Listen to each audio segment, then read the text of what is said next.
Hey everyone, welcome back to another quick how-to. In this video, we're going to show you how you can fix event stub not showing on your Facebook app. So first up, you just need to go to your Facebook icon on your phone and then tap and hold until you find an options here. It says app info. So tap on that. Then you'll be directly go to the settings. Next is tap on the clear data button right here at the bottom right hand corner of your screen and then select on clear cache and then tap on OK.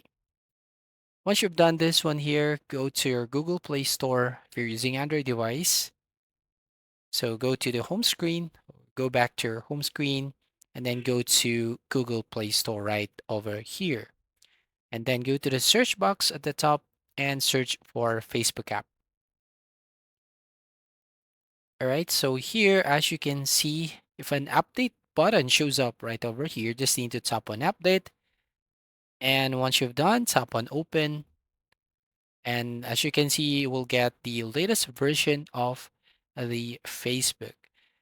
So here, once you open your Facebook app, go to your profile icon at the top right-hand corner of your screen. And then here, scroll down until you find the events tab right over here. So that's all. Thank you for watching. Please like and subscribe and see you in the next video.